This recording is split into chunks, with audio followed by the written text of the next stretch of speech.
That's one thing I have to do above anything else, is go to Israel. Him, I don't know. If you open up dog kennels or something, I'll put him in there for a day. I'm going to have to leave him at Alice Springs Kennels. Never been separated. It's 450 k's from Alice Springs to Ezra. I'm going to have to drive, right, put him in the kennel at 7 o'clock in the morning, drive there all day, do the Ayers Rock thing the day after, and drive straight back to Alice Springs the day after that. So I can pick him up. Because I couldn't keep him in kennels for a week or so, you know. But I promised my dog I'd take it to Ayers Rock, and I promised my dad to go around Australia, so it's like I don't know, you know, you meet some good people, you meet some bad people. I've met some really nice people since I've been here. They gave my dog food, and everybody keeps getting up and talking. But you got to think, well, I'm just going to bloody go ahead and do it. We've got just as much right to travel this country as anyone else, and we're going to do it. I don't care where the hell we end up. We'll probably get bloody lost, because half the time I don't even know where I'm going. I don't know what town I'm going through. I don't know what day it is. Do we turn left? Do we turn right? I just go bloody left, and I should have gone right, you know. So I can see us zigzagging around and bloody going back and forth, but we're going to do it anyway. So good fun, you know. So what's been the highlight of your trip so far, mate? Personally, I've never been a people person. I've never really had a great affinity with people. I've been told before I'm a loner, or I like my own company a lot. I talk to myself, I talk to my dog. I'm an animal lover. I had a couple of really good things on this trip since I left Adelaide. First one, we were coming across the Hay Plains, and my dad's a truck driver who used to drive from Adelaide to Sydney or Adelaide to Brisbane. Halfway across the Hay Plains, we saw these big emus and kangaroos and stuff. That was really nice. Went to just behind Canberra. There's a place, I can't remember it. There's Black Mountain. There's a big dam up there, big waterfall, big part of a snowy hydro scheme sort of thing.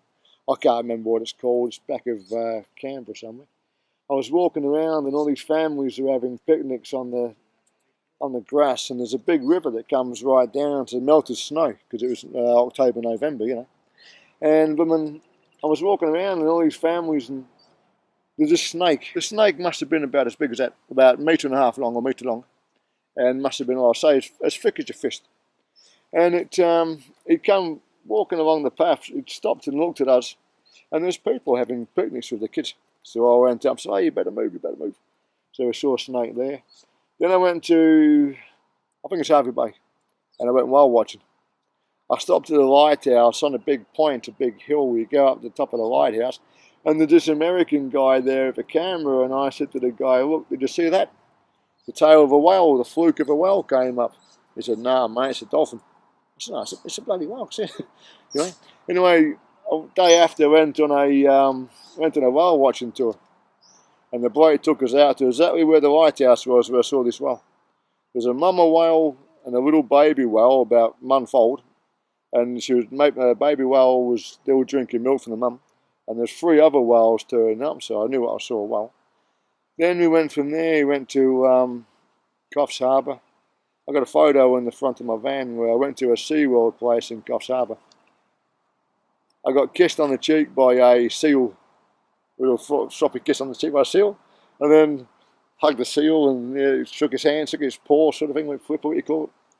And then I got kissed on the other cheek by a dolphin, so that made my day. Other different animal encounters. I went through to Cape Tribulation. I saw a crocodile on Thornton Beach where that woman got attacked a couple of months ago. That was about 1 metre long, and that was going through the shallows. Then we couldn't find anywhere to stop. So from Thornton Beach, we had to drive up from there up to the Daintree, right at the Cape Tribulation. It was about 9:30 at night driving up. Little place called Kelly St George, the other side of Mount Molloy, 100 k's the other side of Mount Molloy. And we pulled into a little parking spot, just me and him. We had a bonfire. Anyway, the day after, we were walking around this bloody campfire, you know, first one I've ever lit in my life. We went walking around this bit of a river that was there, and went right around, and 4 horses come bolting over the top. 3 of them stopped and then took off, but this other one got halfway up the hill, turned back around, and come bloody running towards us. I said, we're in trouble now, mate. I can't outrun a horse. But it stopped, it pawed the ground a bit and then took off. One guy said, oh, you must have seen the Brumbies, the stallion and the mares. The stallion was protecting the mares. So I saw that. Went across to Chillagoe, and there was all wild horse, station horses. So anywhere I go that's got animals with it, that's what I want to see. I want to go to your remote places where, you know, like, it's only going to be me and him in a campground like this, and you can be there for a month or 2 months at a time. The best trip I did, I went down the Great Ocean Road. We went down the Ore Peninsula. We went down the west coast of South Australia, Port Lincoln, Ceduna, and back across the air highway.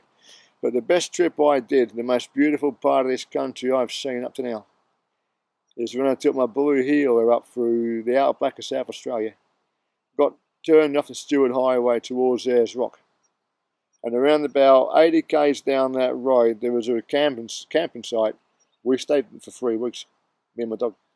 Big, massive red sandhills, spinifex grass. We went walking over those sandhills and through the desert country and all coming back to where we were. Another further 80 odd k's down the road, we stopped again. And on that night, that's when we went to Ayers Rock. They wouldn't let us go and see Ayers Rock. So we came back out of it. I left that campground that night, Yulara. We came about 80 k's back up the road and I stopped. It was getting late, about 8:30 at night. So imagine this, me and my dog, I'm sitting on the deck chair. She's sitting on a little bed on the floor. And where we were, you could see the stars in the sky. You couldn't count the stars in the sky.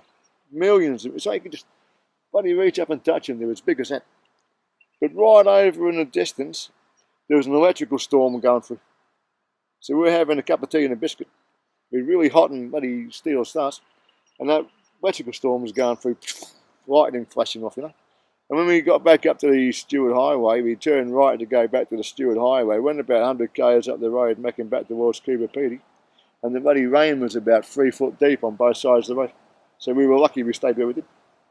So when you see stuff like that, it's like magical experiences. I mean, I could say, right, I can't travel around this country. I'm too scared. The first trip we ever did by myself, I was bloody petrified down the Great Ocean Road. I thought, I can't go camping. I've never been camping. But in this trip now, it's like, I want to keep doing more and more and more and more and more, you know. You learn more as you're going along. I don't know a lot. In fact, I know practically bugger all. I mean, I don't know how to make a proper campfire. I know how to make damper and I know how to do stuff like that. But you're learning as you're going along. And I reckon if you sit in the house and you watch TV and you just bloody, you know, I could do that, fall in a heap and stay in the house. Or I can get out and live life. That's what we're doing now. I want to do like tag along tours. When I got to Laura, I thought, how the hell am I going to be able to drive? It's only 500 k's on a dirt road going up Cape York. I've never been that far up. So when I got there, I stopped on the campground like this. And I was looking around for the people with the caravans. And I thought, if I could do it, I was going to find an old couple with a caravan. Are you going up top of Cape York? Can we and my dog follow you behind you? We'll tag along behind you. We don't have to stop where you stop. But we'll just tag along slowly behind you.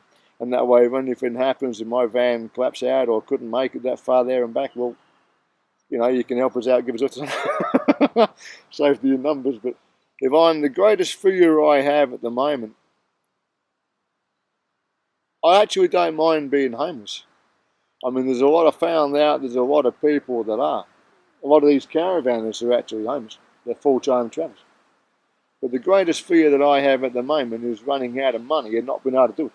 And getting bloody stranded somewhere, down to my last $10, and then saying, well, we're bloody homeless, we've got $10 in the bank and we're bugged. That's the greatest fear I have. Because how the hell would I buy dog bones for my dog? I don't care, I can live off cornflakes and muesli and stuff like that. But I've got to buy dog bones and bloody stuff for him, you know, so it's important to me.